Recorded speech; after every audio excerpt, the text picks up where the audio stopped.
boil the water when they were Oh, kids? that's easy.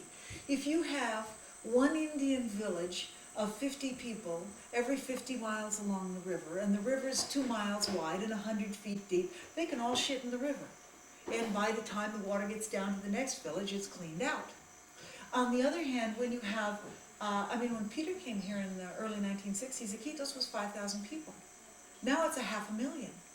So when you have 500,000 people with all of their wastes into the water, and the next town is 1/2 mile downstream, and the next town after that is another 1/2 mile downstream, then it's a lot harder. It's just that the population has exploded, and the water, it's still cleaner. You know, it's funny because tourists come here and they wonder, can we swim in the river? And I say, I come from Madison, Wisconsin, which is on an isthmus between two lakes. And every summer they do E. coli counts at the beaches, basically measuring how much raw sewage is in the water, decide should they close the beaches or is there a sufficiently low amount of raw sewage that we can swim in. This water is probably cleaner than that, and this water does not have PCBs. You know, they're saying now in Wisconsin and Lake Michigan you're allowed to eat one whitefish in your lifetime, and any more than that you got too high level of PCBs. Well, we don't have PCBs. We don't have arsenic. We don't have heavy metals. We don't have industrial waste. The only waste we've got here are human. Still, like I say, the water is not as clean as it was 50 years ago, and that's just a matter of population. And you're seeing more and more then of intestinal parasites and bacterial, plasmodial types. Plasmodium is not intestinal. Plasmodium is malaria. And it's protozoal. That's true. Yeah, and it has nothing to do with the water. Well, except I was thinking of good old Pleurochus sinensis. That's Chinese though. Yeah, no, those we do not have. Schistosomiasis and bilharzia. There are in some places in South America. There are in some places in Brazil and Venezuela. But around here, no. Basically, we've just got your plain old ordinary, intestinal E. coli. Some Shigella, some Salmonella, every now and again typhoid. Big to-do about cholera a few years ago, we had a few cases, but cholera is not that infectious. They estimate that you can probably, if you eat as few as 10 Salmonella germs, that can be enough to make you sick, whereas cholera you need to ingest maybe 1,000 or 10,000, orders of magnitude more. But cholera is a more serious disease, is it not? If you Usually, yeah. Salmonella, That's the good old salmonid, cholera potato salad food poison. Yeah. Cholera only lasts a couple days, but you can lose up to 12 liters of fluid a day, and considering that the average person only has, for instance, about 5 or 6 liters of blood in their body, you can see what people, they die of dehydration. So there's no poisonous effect of cholera. It's hard to tell. Probably up to about 6 hours travel. In miles, it's hard to say. 6 hours is a different distance if you're walking it on foot or if you're paddling in a dugout canoe or if you're in a motorboat. But basically up to about halfway to Iquitos, which is 25 miles or thereabouts. Downriver, there's not another doctor for a long way. Downriver, at least 50 miles. Up the Napo River, where you guys were on the Sucosari Stream, which is, it's a couple of hours in a speedboat, but in the colectivos it's an entire day's travel, about as far as the Sucosari. We have had people walk from the Napo River. There's one little town, there's a place where the Amazon goes this way, the Napo turns off, and then curves around back and comes very close to the Amazon. There's a little neck of land where you can walk across, and you can walk across our end of the peninsula in about 3.5 hours. We've had people walk from Munoz Coach in 3.5 hours. Population figures out here are a little vague, to say the least. We don't have, in the United States, as I mentioned, in my practice in Wisconsin, probably half the people that I saw weren't sick. Gee, doc, haven't had a physical for 5 years, thought I ought to come in. Annual blood pressure check, semi-annual pap smear, school physical. And nobody's going to paddle a dugout canoe for 6 hours if they're not sick. Is that why you came down here, to do real sick people stuff? No. I felt like I was doing some good in Wisconsin, too. I can't really explain very well. Like I said, I came here and something about the place just grabbed me. There's a lot of need here, and that impressed me. seemed like really nice people. And nice people with a lot of need is kind of intriguing, but I'm not all that altruistic. I'm a pretty selfish person. And I'd been in Kenya and I'd been in Egypt, and heaven knows there was a ton of need, and I didn't feel any desire to leave home, family, friends, language, culture, food, etc., and go live there. So I can't really tell you. Something about the jungle is kind of grabby. So what do you think the features are of rainforest? I mean, it's not, obviously not intellect, because if you've been in all these different places and your intellect was the same, what features of a person would draw them to the rainforest?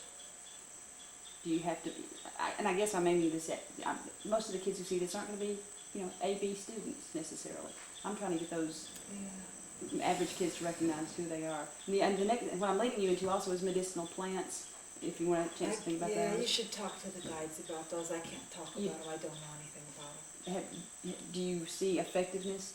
Do you believe in them, or do you think it's a spoonful of sugar? I think that probably some of them are very effective. I think that some of them are a spoonful of sugar. And the reason that I don't use them is because I don't know which are which. Somebody's saying that leaf's good for lung disease just isn't enough information for me. So I wait until they've taken them to the laboratory, figured out which ones are good. I mean, we've got good rainforest medicines. The vincristine and vinblastine that have changed the face of childhood leukemia are from a rainforest plant. Most of our medicines come ultimately from plants. Some are animal products. And some we get into the laboratory and we say, okay, we got penicillin, which is a product of a mold, but the bugs are getting some resistance. So what does the molecule look like? What are the bugs doing? Can we change the molecule? And then you wind up with semi-synthetic, derivatives of it. But it started with a mold product. And all the plants started, all the medicine started like that. It wasn't like some scientist went into the laboratory and said, I think I'll invent something for diabetes, and started putting some carbons and some hydrogens together until they got a molecule. They basically all have natural origins, in plants and animals and people and in products of one people. But like I say, looking at a leaf, I can't tell you what its properties are. How was your Spanish when you came down I here? didn't have any. Learned trial by fire? Yeah. Well, I bought myself a Spanish-English dictionary and a teacher sells Spanish book and learned a few rudiments of grammar and, a table of what the verb forms are. To go back to your first question, why would a person like the rainforest? I guess, for me, it's the greenness is one thing. I've lived in cities and there are certain things to be said. There aren't a lot of museums and art galleries in forests. There aren't a lot of blues nightclubs in forests. There's a lot of things to be had in cities. But I don't really feel like I can commune with asphalt. And I would much rather live in a place where I'm surrounded by green and growing things and living things. And of course in the rainforest there's lots of that. And then the other thing is that I like wild places. I don't like it when everything is known. I like things that all the answers aren't there and that I have to work on figuring them out. And there are very few wild places left in the world. And it really scares me. I feel like the buffalo hunters in the Wild West, when the buffaloes were disappearing and they said, gee, bunch of goddamn settlers in California, where are we going to go when the buffalo gone? And they went up to Canada and they went to Mexico and they came to South America. But now Canada's settled and Mexico's settled and most of South America's settled. Rainforest is the last place on earth that's comfortably habitable and not really known. Antarctica is not known. The bottoms of the oceans are not known, but they're not all that habitable. The rainforest is the last frontier there is, and so I like frontiers.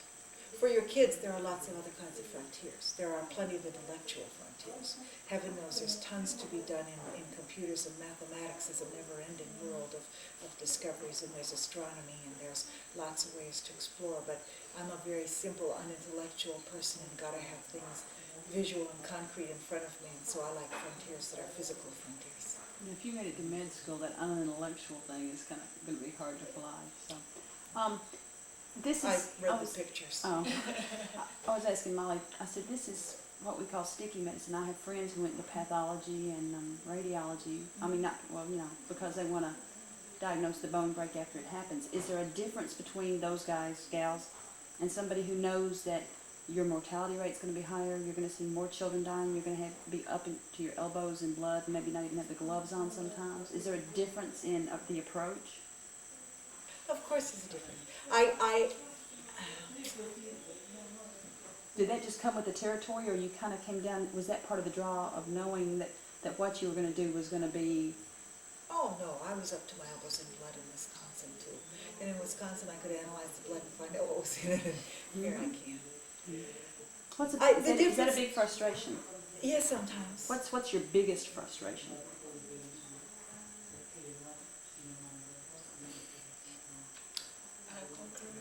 Yeah, the lack of education, the lack of sophistication, the lack of cleanliness, the lack of opportunity.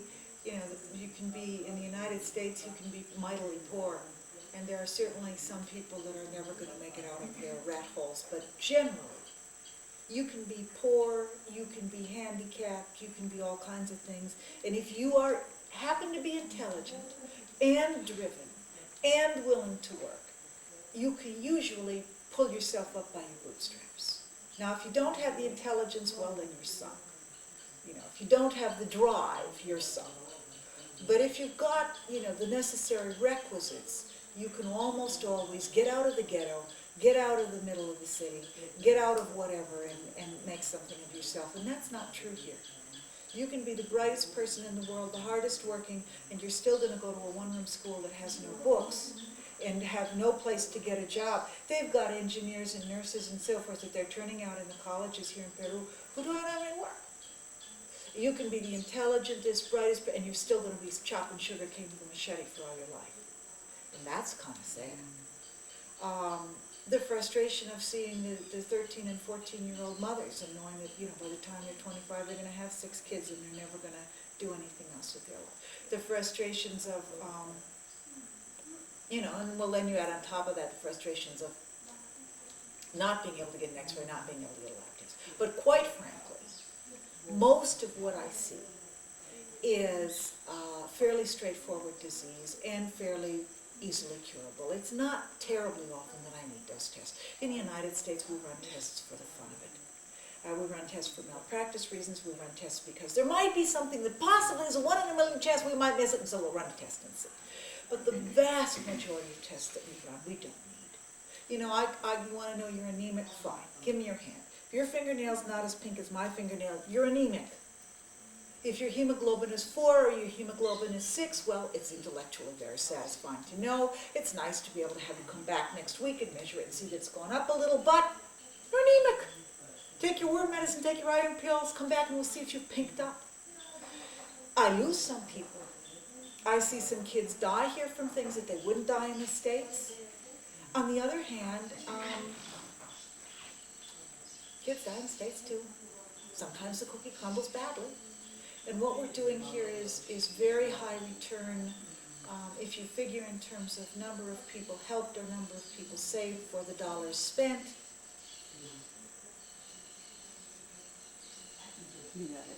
And we're probably, you know, fewer lives there. We lose some people, and that's really hard, especially when it's somebody that might not have died if we'd been in the U.S. On the other hand, we're saving some that would have died if I hadn't been here, so we're making some difference.